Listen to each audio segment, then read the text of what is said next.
Disclaimer: this is not actually Nicolas Cage, just an impersonator. All words said are not reflective of any true person. This channel is a result of two super fans of Nicolas Cage getting together to celebrate the best actor in the world. Good afternoon, everyone. This is Rose from Fantasy Nicolas Cage podcast. If you even remember, it's been, months since our last episode. And I'm here with Nicolas Cage. How's it going, everyone?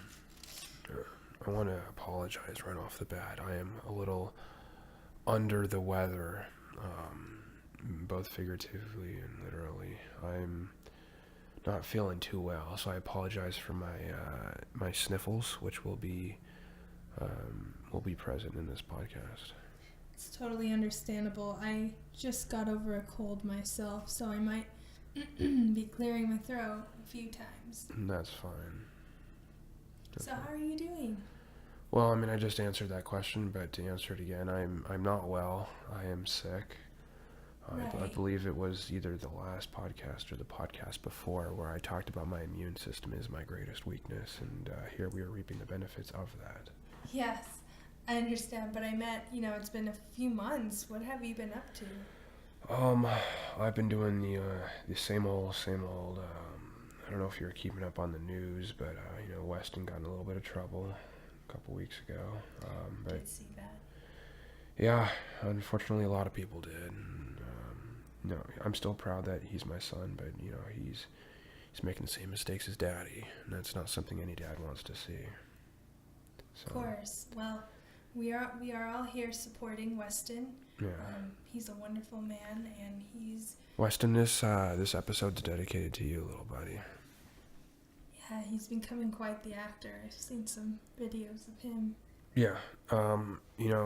I shouldn't feel a little jealous, but he's got Daddy's skill.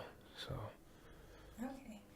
Well, spring was a few days ago. Yeah, it was. So hopefully we'll get some nice weather. And I've been seeing all the beautiful flowers. I've heard you're very inspired by art and flowers and wildlife. I always found the concept of flowers from a biological standpoint to be rather ridiculous is the wrong word, but it's also the perfect word. And I'll explain that in a little bit. But, flowers are the reproductive organs of a plant. And so, we look around and we've got paintings of them, and we put them in glass vases, and, we give them to people on Valentine's Day. It's a sexual organ. You could use just the slightest amount of imagination to put yourself in a world where plants are giving each other, bouquets of penises and vaginas. Oh. Just a little bit of imagination to go there. And so I kind of see that every time I see flowers, which is about 361 days a year, give or take. I've never thought of it that way. But I guess that's just the artist mindset. Yeah, I won't argue with that. I've been an artist all my life, so I wouldn't know any differently. When did you discover your artistic talents? Well, actually, my mother discovered it first. She discovered it. It was written on the wall, so to speak. Also, not so to speak, but I used to reach in my diaper, which was, I call my first palette, and I would reach for my paint, and I drew on the walls, which, it sounds disgusting, but from a baby's point of view, it's, they don't know that poop's disgusting. They just see it as a brown pigment paint. I applied it to the wall in abstract patterns that, now looking back, I can see it kind of linked me to my ancestors with cave paintings. Of course, now I just see it as the beginning of a career. Interesting. Yeah, it is very interesting. I'd like to, if only there's a way to prove that other great artists have had that beginning too, There's no home video of Mozart painting on his wall as a child. That's true. Well, you gotta start somewhere. Yeah, and I started in my bedroom, so. Okay. Well, that's great. Well, I think art is just so inspiring in so many ways, and, to each his own, can interpret it any way they want. Yeah. Excuse me, I have a grilled cheese here. I actually baked it. I call it a baked cheese. Grilled cheese. Yes. grilled it and then you baked it? I baked it, then grilled it, then baked it again. So it's somewhat of a sandwich in preparation as well as in food. Are you cutting it in a circular shape? No. To the untrained eye, a dodecahedron might seem like a circle, but it's actually a 12-sided polygon. Everyone cuts their sandwiches into triangles, which both mathematically and artistically are the most simple of shapes, and so I don't give into that trend. I'll enjoy. Okay. As we were saying, art is so beautiful, and anyone can interpret it any way they want. Mm-hmm. And I'm sure you have favorite artists, favorite time periods, favorite styles. Yeah. A lot of people don't understand abstract art. It's something that eludes most people. It's something that, people say, oh, I could have done that as a child, or it looks like a kid painted that. Which in a way is the exact and the opposite of how you want to interpret it. Yes, it looks like something a child could paint or draw. But let's see you draw something like that. Sure, it's going to look like a child's drawing, but it's about seeing the world from the perspective of a child. You could say it's childish, but in a positive way. So. Okay. Does abstract art evoke any sort of emotion for you? Every emotion, happiness, sometimes I'll see a painting for the first time and it makes me want to sing. Sometimes it makes me want to dance. Sometimes it makes me want to just be angry and destroy things. Sometimes it makes me... Maybe want to cry? Well, no. The act of crying in itself is redundant. So I very rarely cry except for when I'm trying to imitate an emotional being, either in film or in person. But crying is, like I said, redundant. So that's one of the things I won't have in reaction to a painting. But everything else is fair game. Oh, okay. Interesting. Yeah. I, in particular, love the classical period of Greece. Okay. That's one that a lot of people that, aren't historians tend to flock to. It's one that's very available for the masses, no offense. It's easy to grasp, it's very modern, but also not modern. Okay. Well, anyway, I guess we'll move on from that topic. Sure, whatever. I was thinking, we haven't done this in a while. Sure. Kind of don't need to overwhelm ourselves with too many things, so skipping the what would Nick do? Okay. And we do have some questions from our listeners. So we can do a little bit of questions of the day and then basically whatever you want to talk about, Nick. Okay, and there is something special I'd like to talk about at the end of this, actually. Okay. So we'll start with our question of the day. Okay. First one is from Katie M. Katie M says, "Hey Nick, just wanted to ask, what is one of the most awkward situations you've been in?" Well, I'd have to say that it's interestingly enough because the amount of awkward situations I find myself in increase with time. I have more of those as I get older. However, I care less about it as I get older. So, contrary to what you want to hear, I would say that they even out. It's I don't have a most awkward situation, and I don't have a least awkward situation. I just have the standard awkward situation. If I have to pick an example for you, I would say, this question. I would say, when you bring your kid to Disneyland and you go to take him on the ride and they say he's not tall enough, and you're like, well, what am I supposed to do now? Do you really want me to come back, after I put socks in my son's shoes, or, buy him, platform shoes just so he can go on this ride? Like, I'm going to waste your time, you're going to waste my money. Just let him on the ride. I know he can handle it. He's short for his age anyway. Like, he's a man. He's a chip off the old block. Did this happen to Cal-El or Weston when he was younger? Well, Weston, he didn't really care about those kinds of things. Cal-El, though, he just loves amusement. Excuse me. So yeah, we've made many a trip to Disneyland and Disney World, Legoland, and other such amusement parks, Six Flags. Okay, so our next question is anonymous. Mm-hmm. Have you ever been pulled over? And if so, what happened? I've been pulled over many times. I think it's because my driving style is one that, just like my acting, stands out. I think it's, for example, turn signals. It's to let people know you're moving, you're changing velocity, whether it's direction or speed.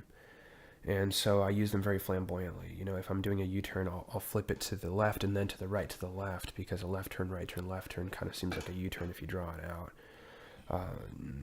If I'm taking a left, just as I'm doing the left, I'll do it, because otherwise it's lying is the wrong word, but it's misguiding to be sitting in one place yet have your turn signal on and not be moving anywhere. However, when I do get pulled over for whatever idiotic reason the police officer comes up with, I'll do the whole license, registration, and if he doesn't recognize me by face, he'll recognize me by name, and then the autographs come out, the shaking of the hands, the will you come to my daughter's birthday party, the me saying no, them saying, well, here's your ticket, and if you don't want the ticket, you're going to come to my daughter's birthday party. Then my Saturday is just completely ruined. At this kid's birthday party, they want me to dress up like a clown. I drank too much. It gets crazy. It really does. Oh my goodness. Of course, I'm thinking of a few specific situations. As you can tell, I got into the specifics there. Well, we like specific here at Fantasy Nicolas Cage. Yeah. When specifics come out, they, I get that. I don't know if you ever saw Harry Potter, but Hagrid's kind of catchphrase was, "Oh, I shouldn't have said that," and I feel like that a lot on this podcast. Yeah. But it's good. Please do. Yeah. It makes it more entertaining. Sure, I'll allow it. Yeah. No. How's your grilled cheese? It's pretty. Excuse my language. It's pretty damn good. I do think that the art of making a grilled cheese is something that's very overlooked. Oh, it's really good. It's absolutely perfect. Well, so I'm basically out of material, I guess. So, anything you'd like to talk about or add or ask me? I mean, you're not really interviewing me, but... Mm-hmm. Well, let me finish this bite and ask you a quick question in the meantime. Okay. What's been your favorite question in all the Nick podcasts that we've had? Favorite question from a question of the day from a listener? Well, from anything. I wasn't specific in my question, which means I don't want my answer to be specific. So. Gosh, if I could remember my favorite. I have a few memorable... I'm asking for one, though, so... Right, I'm thinking out loud right now. Well, I'm done chewing, so I'm just going to skip this part. So I wanted to ask you, really just talk about the rainforest and what your view of the rainforest is. It provides us with medicine and, pygmies and, and ibuprofen and things like that. Should we burn it down? Should we make it national parks, depending on whatever country it's in? Should we open amusement parks, Rainforest World? What do you think? I don't think so. I think our rainforests are very important. Without much human interference, I think we should definitely conserve them. They are a vital part of the earth, and me being I don't like to think selfishly, and I'd like to think for the better of the planet, including its animals and its plants. I think it's best we conserve it because we've already destroyed so much of the world. I'm okay. So. Well, do you like beef? I don't. Well, never mind. I'm gonna ask a different question then. Do you like parks? Like, a park, full grass, a couple oak trees, a bench, a swing, kids playing around, playground. Dads, playing with their kids. Do you like? I guess I rather a park, kids at the park rather than kids inside their house playing video games. Okay, and do you think that if we left the forests where they were and these parks were never built, that there would be as much of a relationship between, parents and kids? I don't understand your question. Many of the places where you might see a playground or a park, that used to be a natural wilderness with, trees and forests. And would you feel okay with your kids playing in those forests, or do you prefer them playing on a playground? Well, I guess it's hard to say because I've never been in that situation, but I'm sure there are a lot of precautionary steps you can take for kids playing in a forest. Right, but not going too far. You don't have to have those in a playground. They have the wood chips. They have, the harnesses. They have the water fountains where in nature there's, bobcats and there's tree trunks and there's, pine cones and there's, brook trout and there's a bunch of things. And well, sounds like you know a lot about forests. I dabble. Okay. A lot of the filming I've done has been in a forest setting. For example, Joe, which I think you told me was one of your favorite films I've done. Is that correct? Yes, I love Joe. Loved the scenery, loved your character. As you said, it was true to Nicolas Cage. Mm-hmm. That's what my whole ex-wife said. She actually, she said that, that it was me, just me being Nick. So. Okay. Oh, wow, look at the time. We've been rambling for a while. Yeah, well, playgrounds are something I'm very passionate about. Okay, wow. Did you do your dissertation on playgrounds? If that's supposed to be a joke, I don't think it's very funny. I'm sorry, you're an English major, so... Yeah, I am an English major. Do my dissertation on playgrounds. I'm not an idiot. So we're out of time now, and we'll see you next time. Nick, I hope you feel better. Yeah. I hope I feel better, too. All right, well, you can catch us on our YouTube channel, Fantasy Nicolas Cage. We have an Instagram at CageBeWithYou, and of course our Twitter at FantasyNickCage. I don't know if it's case sensitive, but the F and the N and the C are capitalized. I don't think it's case sensitive. Okay, well, anyway, thank you for listening. If you have any questions, comments, suggestions, any sort of input, please leave us a comment, tag us, and email us too. We'll get back to you. Thank you. Love you, Weston.